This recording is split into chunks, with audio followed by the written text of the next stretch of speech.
this week we're going to talk about the final commitment ceremony that happened in Married at First Sight and the really surprising twists and turns that the show took us on with the couples.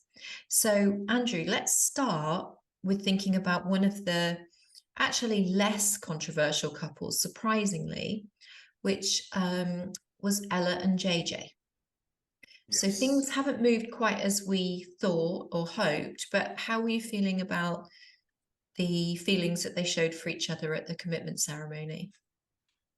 You know what? I think they do like each other. I think JJ does find Ella attractive. I think she's being very triggering to him at the minute. And I think it's in this occasion, it seems to always be after drink, where personality changes and she almost becomes this, I guess, overexcited and wants to be the center of attention. And JJ perhaps has been hurt by that in the past. We know that's why essentially he came in looking for somebody different.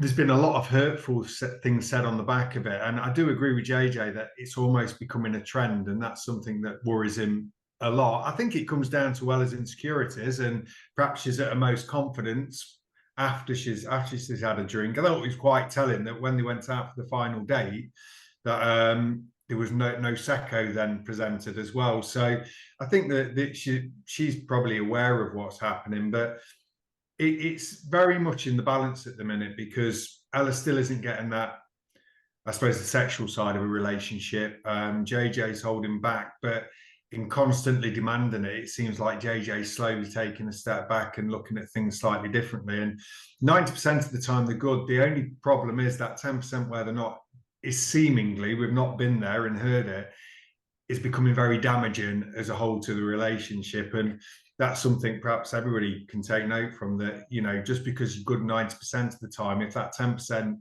isn't constructive arguing or is actually damaging insults, then that can be the fundamental thing that can finish a relationship. Yeah, definitely. I actually saw a statistic this week that said British women are the biggest drinkers in the Oh, entire really? world. Yeah. I I think mean, that's there probably is a right. bit, yeah, there is a bit of a culture, isn't there, of girls' night out. It's got to involve drink and Yeah. often too much drink.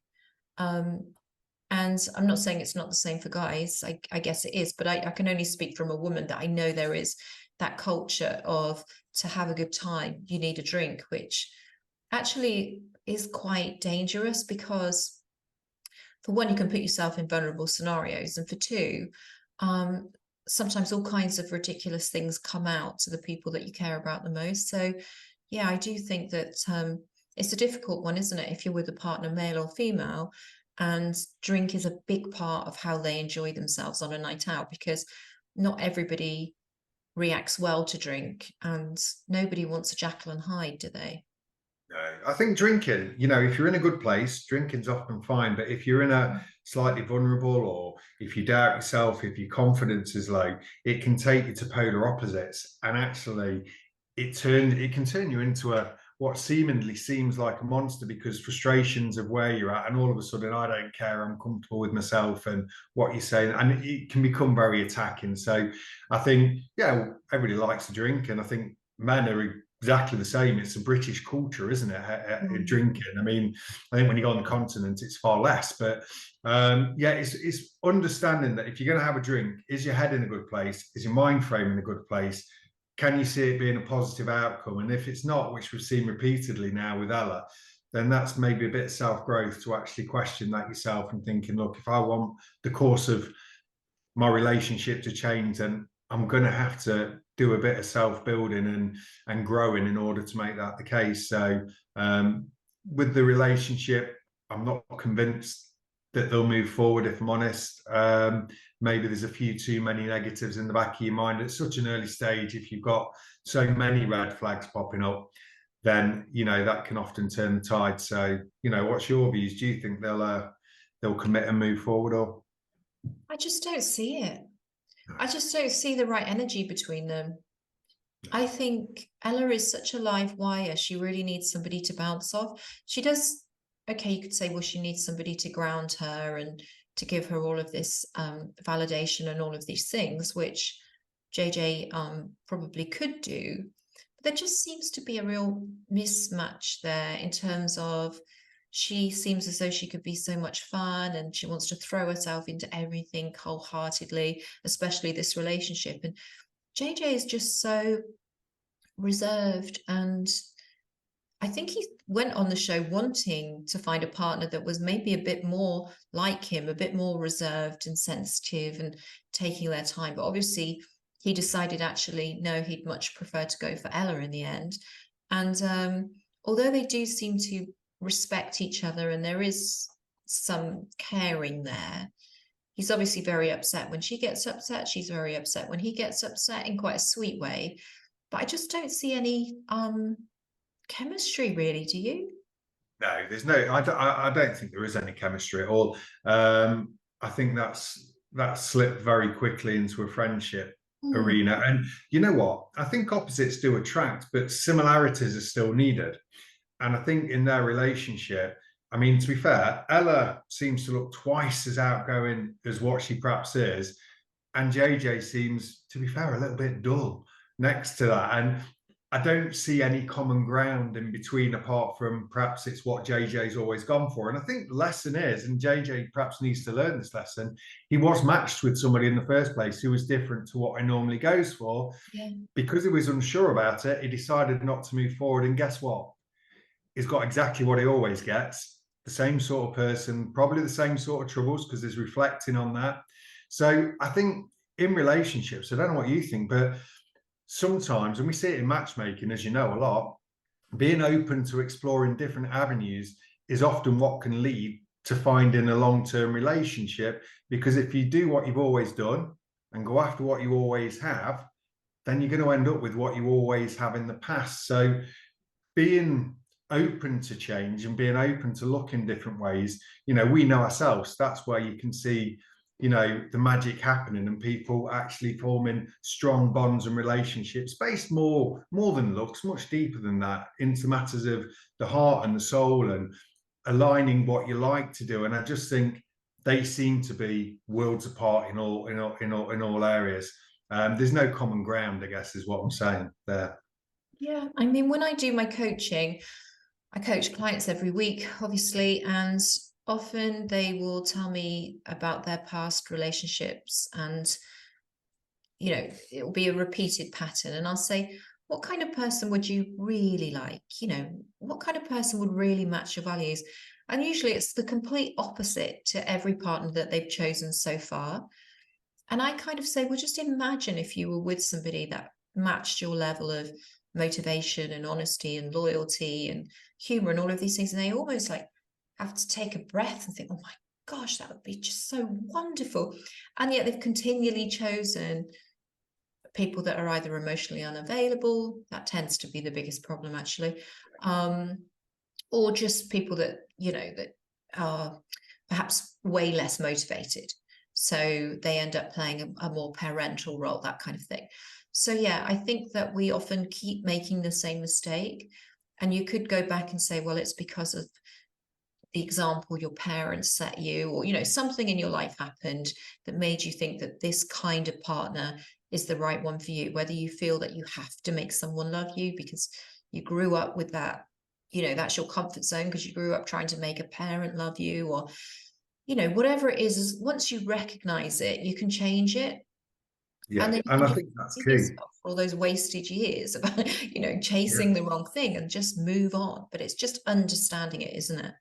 Yeah, it's understanding your wants and needs and digging deeper than surface level, because well, sadly, it's a fact of life. We all get older, we all change, we all become somebody different. But what connects, what anchors any relationship is if you're connected by the soul, not just superficial exteriors. And whether they be 6'2" or whether she be slim and petite, whatever, there's so much more to a relationship. You know what, that sort of approach is great if you're young and you just want a little bit of a footloose and fancy-free existence. But if you're looking for something deeper, you've got to dig deeper. And that's not just in the partner you're looking to, but as you've just rightly said, in yourself, so that you can explore what actually you need to be you need from a partner to fulfill you. And that's more than looks or size or anything else. It aligns with, intellectually, or, the fun side of life, which we'll look at with some of the other issues with some of the other couples. But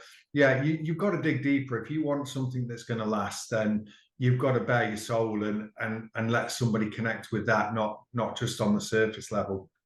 Yeah. And I think one of the big problems, you can tell me what you think about whether this is also a male issue, but a female issue is a lack of feeling that they deserve a really great partner. Um, it's really sad how often that I realize is the theme, because very successful women that have achieved so much in life will still not feel worthy of an equal. Yeah. And I'd love to understand more what happens to young girls that creates this scenario where they don't feel deserving of a really great man. And I don't know It's a whether funny men have the same issue. I think they do, yeah. I mean, I'll be honest with you. I think hurt is something we're all scared of. And I think from a man's perspective, you can often think, oh, well, I'm not good enough for that person. They're too good for me. And I think that all comes back to, you've got to love yourself first before you can be loved or love anybody else. And if you doubt yourself internally, those doubts will raise to the surface and very quickly become obstacle blocks, which you put in place in order for it to fail. You know, everybody on this planet is a beautiful person. Knowing your beauty and understanding your value and your worth means that you'll never feel too less or not enough for somebody. And also, you'll never feel better than anybody. And that's important, because for a relationship to work, like I said, it's got to be an equal level of respect, um, and consideration, and not that, as we've seen throughout the series, a teacher pupil experience, or it's got to be different. And the only way that happens is if you understand yourself. And I do think that's across both sexes, and genders. There, it's not. I don't think it's gender specific. I think the expectation of what a woman wants can scare a man, and I think the expectation of what a man has can scare a woman equally. So it's being confident in yourself, knowing your own value, and understanding what you actually need from a relationship on a much deeper level, and actually then making sure that's what you get. You don't settle as well. So yeah, I think it works on both genders, really. Yeah, I think it's a shame we're kind of taught that through fairy tales and rom-coms and love stories, it's fine. Eventually someone will come along and they'll fix you and heal you, amend you, and make you really happy. We don't teach young people that actually you have to make yourself this great whole person if you're ever going to, really enjoy a relationship with anyone. So yeah, Yeah. when I do speak to my clients, some obviously are expecting me to have a magic wand in terms of finding them the person they want, but actually what I'm trying to do is get them to work on themselves as much as thinking about what they want from someone else, which can be a Yeah. bit of a surprise sometimes, but it's the only way to do it. You go in No, hot to a relationship and then you can't be broken, so yeah. that's the really important lesson I think that we don't discuss enough when we're thinking about love and marriage and the happy ever after. I But agree completely. carry on. You agree with that, yeah? As a guy, you would Yeah, I do. Yeah, I agree with it accept it, completely. Yeah. yes. Because it is quite different, I think, in some ways, the way we see the world, without stereotyping, just the way that we are brought up. Maybe things are a bit different now. It's a bit more progressive, but we were brought up very much to believe in traditional roles. And if you deviated from that, you were going to be a bit of a disappointment. So I think things are changing. Yeah, and I think thank God they have as well over recent times. Equality of in every area is so important, and certainly in love and relationships is so important. I think, yeah, you flick back through time and there were certain roles, specific roles that a wife would do and specific roles a man would do. Thank God that's changed, because actually both parties have something unique and special to bring to a relationship. And in a relationship, for me anyway, you're not looking to pull away from somebody or take something back. Allowing somebody to be themselves and highlight themselves and fly and be comfortable is so important. And that something that should be reciprocated both ways, so that both people can, people always think when I'm with somebody, they've got to do exactly. A relationship isn't ownership, it's sharing moments of your life. And that's a massive lesson for everybody, really, and to take on board, because having different interests is equally so important. As long as fundamentally your actual desires, wants, needs align, that's fine. It's something to talk about as well. So yeah, loving yourself first is so important to a positive, happy relationship. Yeah. So let's look at Erica and Jordan, because Yeah. Jordan has become quite a complex character. And I really felt for him actually during the ceremony, because you could see he's actually really quite fragile, and he needs to feel safe and he needs someone to understand him. And I don't think he's deliberately trying to make Erica feel as though her feelings don't count. It's just that he's got himself trying to hold himself within such a tight kind of grip so that he is okay. Yeah. It's just naturally evolving that she's starting to feel like the caretaker.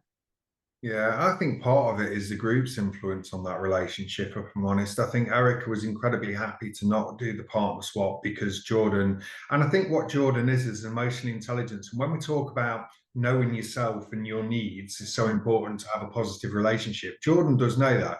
Don't get me wrong, I think at times he's had too many opinions about too many people, and the group have sort of, as soon as there's any sort of crack in their relationship, have jumped on it more out of revenge as opposed to having a positive influence on it. And that's what's probably influenced Erica, and she's got lost in those thoughts and then turned full circle on what their discussion was. And Jordan did seem very sideswiped by that, because he just didn't see it coming. Jordan does understand that actually his needs from his OCD, and as we've gone through, that's become more and more prevalent. And certainly when they were sat on the couch, I certainly, anyway, for me, got a greater understanding of him. And he's not difficult. I do think he's got a good emotional intelligence. I think he's got a good moral standing as well. And he is, yeah, he has his little quirks that he knows he needs to do, because otherwise he knows if that isn't there, he can't be in a positive, that relationship will not be positive. And if it's not positive for him, it's not going to be positive for the other person. And it's a shame that he had such a big wobble, but I do think that they've sort of come back on track with that, and they seem to be sort of bonding a little bit more. I'm not quite sure once it finishes if it will have any longevity. At the minute, obviously, I think Jordan's turned around and said, well, I need to be in that relationship for a long period of time. I need to know that I can come and move in with you. It's almost gone from 0 to 100 and missed out all the in between. And you could physically see Erica sort of recoil with a little bit of fear, thinking, I will be there for you, but I can't be your carer. Yeah. And that is perhaps where that relationship is sort of drifting towards. So I do now understand Erica's fears, but I do think she was able to influence by the group, and I think that was their intention, if I'm honest. Yeah, I don't think Erica's going to have the patience with that on the outside world, to be honest, because she's great, but she's super feisty, and I just don't think he can cope with that. And so the mix of him needing her to be so gentle and her needing her to express herself in whatever loud, proud way she wants to at any given time, that's going to be a little bit of a kind of conflict between them, I think, isn't it? Yeah, I think so. I think eventually it will take its toll. They might initially go into it, but I think the distance, I think Jordan's needs will become overwhelming. And I think Erica will take a step back. I can't see it unless something changes, which I don't think it can with Jordan, because I think if it does, it will throw him too much. I don't think that'll progress for very long at all afterwards. Yeah. So really surprise turnaround for Adrienne and Matt, because we really thought she'd completely had enough last week. She didn't seem to feel that there was much chemistry. There was nothing kind of buzzing between them that was exciting her. She had a great time with George, and she was kind of really quite smitten with him for a little bit, I think, maybe platonically, but he kind of opened her eyes and she thought, wow, this is great fun. But they seemed super close and to have reached a bit of a new understanding. Yeah. Do you think there's longevity there? Well, you know what? I did. I think I think the influence of the group had kind of got into the mindset, and I think Matt's just constant. No, this will work. This will work. And just because you want it or say it out loud doesn't mean that that's the case. So he had to take a step back and actually listen a little bit more. They are close. They seem to get on very well. They've got such good communication. I think they had a good week where they had a bit of fun, and in a different arena, the pressure seemed to come off, so they could explore each other a little bit more and not under the scrutiny in their own sort of environment. And we saw that blossom.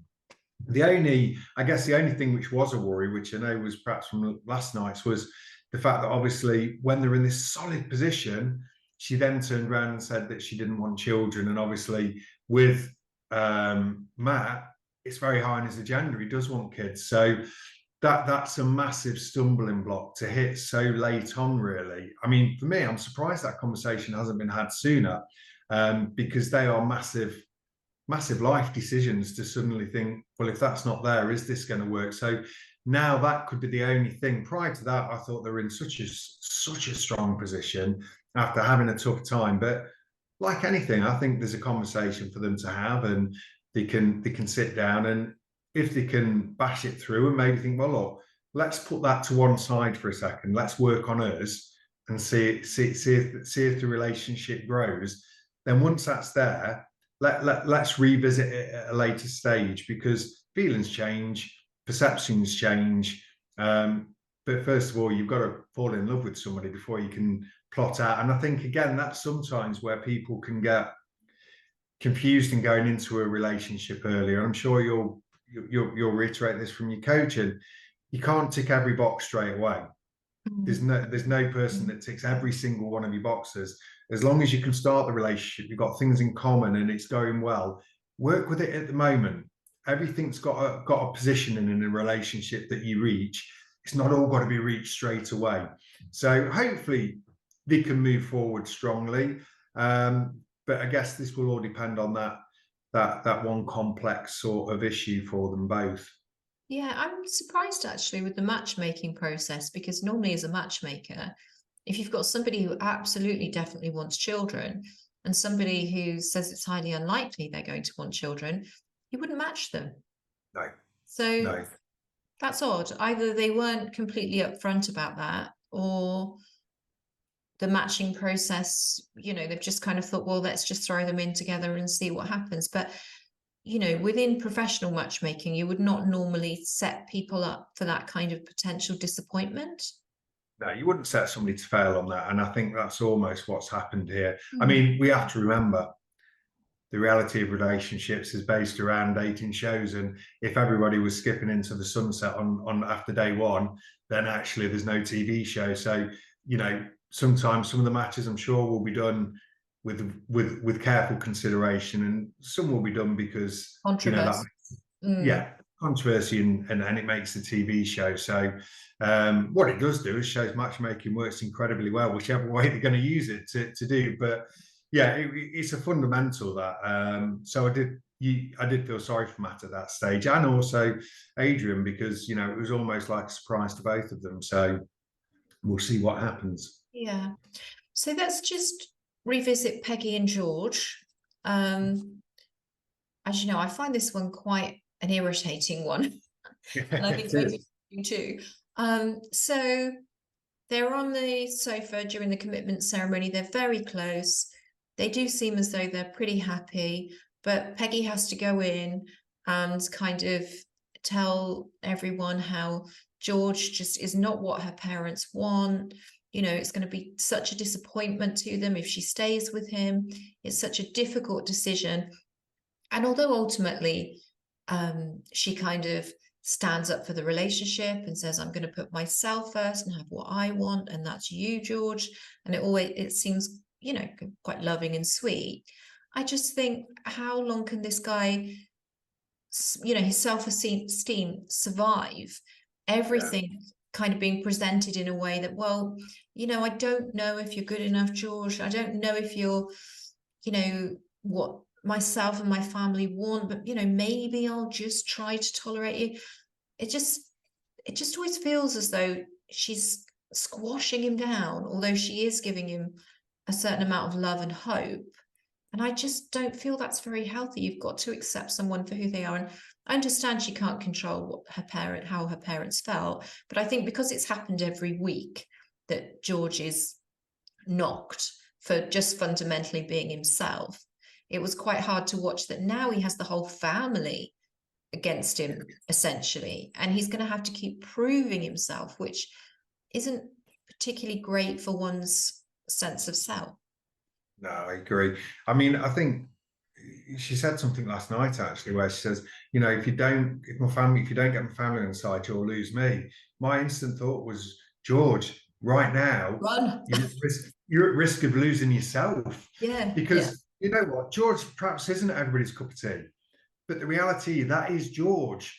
And I think he's being asked to change so many fundamentals about himself that actually, as soon as he gets on the outside world, I actually think he'll look back and think, this isn't me at all. And I think that's where the relationship will break down, because I don't see any longevity there.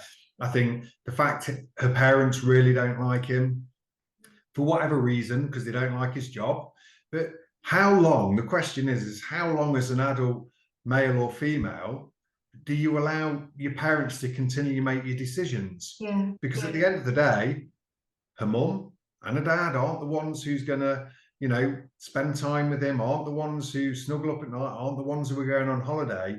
And in trying to please everybody else, you'll never be happy, because with some parents, and it certainly seems there, nobody's good enough for Peggy. And George will just be another person who's not good enough for Peggy. And if Peggy's not careful and perhaps doesn't take the confidence to understand how she feels and go with her heart and her gut, as opposed to having to carry 5 people's different opinions around to make a meaningful relationship, we could be having this conversation another 10 years and she'll be in exactly the same situation. Yeah, and those marriages that you see where one half never lived up to the in-laws' expectations, and it just gets worse, doesn't it? The tensions just get worse, and the feeling of, being a little bit defeated just gets worse. So I'm not a huge fan of that pairing, I have to admit. I think Peggy just wants him to sit obediently next to her and worship her. Um, and he's got a big personality, which she does love, but she's, I don't know, just trying She to. loves it while she's controlling it. And I Mm, think that's the thing. I think fundamentally it's just a control issue. And you control George, George is no longer George. So yeah. either love him for what he is, accept him for what he is, or just accept that he's not the right person. But you can't continually change somebody, because that eventually builds to resentment. That's where that track takes you. So and then George, I think, will just think, right, I'm done with this now. This isn't who I am. It's not what I wanted. I've gone along with it, and you can get lost in that process until you get to the outside world. So Okay, so let's just touch on the really sad yeah, outcome between Roz and Thomas. Um, Completely unexpected, because although we had our doubts about them, they seemed to be the couple that were really working on building a very natural, authentic, caring, loving, respectful relationship. And they go to the homestay experiment, and Roz suddenly has this startling awakening that Thomas isn't what she wants on the outside world. And, sadder still, the main reason is because she's realized she wants children, but she just absolutely does not want them with him, which, for such a polite, caring, respectful guy, you have to kind of think, what is it you're looking for, Roz? I mean, I know that we all want that magic chemistry, and maybe that just isn't there, but that appeared to be there recently, very much so. But yeah, it was very sad to watch, because clearly she did have real feelings for him in some shape or other, because she was genuinely devastated. And he was genuinely devastated that he just couldn't fight for her anymore. So, how did you feel watching that? Were you expecting that? Was it a complete shock? no, it was a complete shock, wasn't it? And I think what what Ross hasn't done, and I think she's done this time and again, she's got into her own mind and decided as soon as she's got to homestays, Thomas will not fit in. She's neither given him the chance, the time to prove it. And he even said, we've only been together for a short time. I wouldn't expect to be your number one priority. He was thinking rationally, even though he cares deeply for her, you know, he went and helped her muck out, you know, not his thing. And to be honest with you, this is where differences aren't a problem. Because in a relationship, you're not looking, right, I need to be with you 100% of the time all day long. That isn't it. You can have other priorities at other time of the day, which take your preference. We all go to work. When I'm at work, that is my focus. You know, it doesn't mean that my wife, I don't love any less. It just means at that moment, that has to be my number one priority while I'm there. And I think that's got lost on Ros, where she almost feels, I need you to be number one priority in everything. Well, that's not realistically. You can love somebody and they are your number one priority. If there's a problem, you'd be there. But you're allowed to have other priorities in your life that are important to you. And, you know, I just think she's got lost in her own head and she's almost decided, like early on we saw it, it's not going to work. I've decided it's not going to work because of A, B, and C. And then we saw them get over that speed bump and they were doing incredibly well, close, intimate, you know, experimental, everything she'd asked.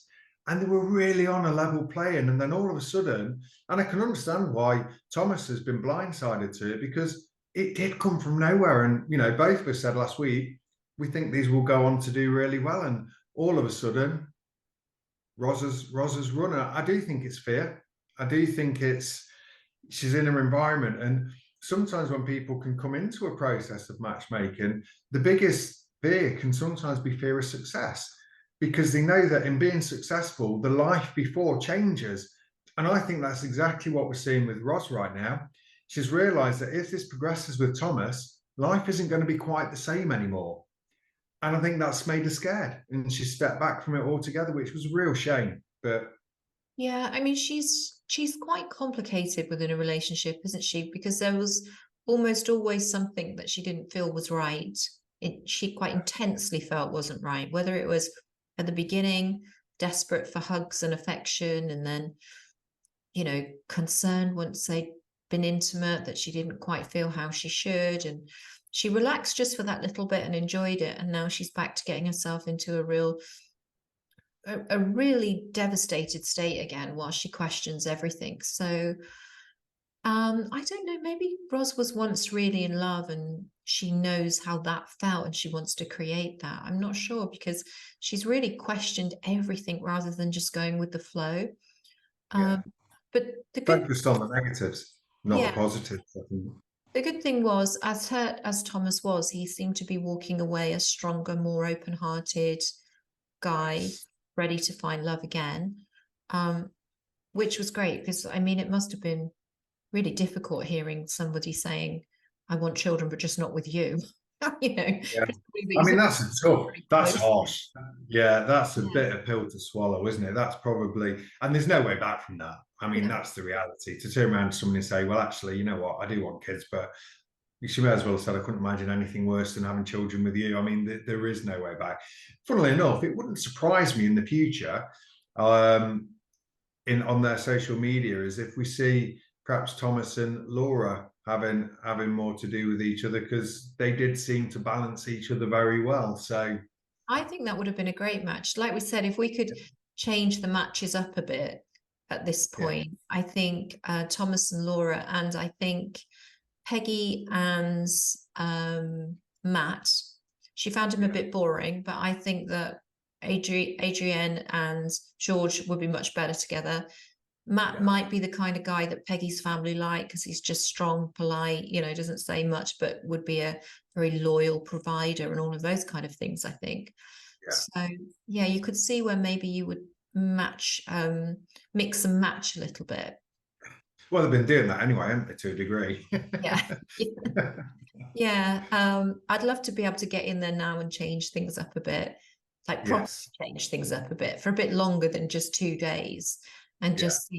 just see what happened. But yeah, Laura, I think she gave this long speech about how she was one hell of a woman and she wouldn't kind of shrink herself down any longer. And I was thinking, yeah, you go for it. And then she's kind of like, but I'm going to stay. Yeah, that's right. Yeah. Because I do think, I mean, I know we're running out, but I do think Arthur has let himself. I mean, I did really like Arthur, but I think his communication with her friends was completely abhorrent, really. And I don't think there's a way. I think without the experiment, I think Laura will just step right back from it because her friends are important, and they are your network, your support network. So, I can tell you now, we're just about to run out of time, so I'm going to say this yeah, really quickly. Arthur would not be an easy guy to be in a relationship with. Absolutely not. Wouldn't no, wouldn't even, nothing could persuade me there. So I think that Laura eventually will be right if she moves on, but let's wait and see. yeah, no, I agree. We will talk again next week, and who knows what will have happened by this Mm, time next week. yeah. Quite exciting, but we won't make any predictions because our predictions are all going horribly wrong. Haven't they just? And we'll just see what happens next week, shall we? Yes, definitely. Okay. All right then. Have a great week and I'll see you soon. Yeah, see you soon.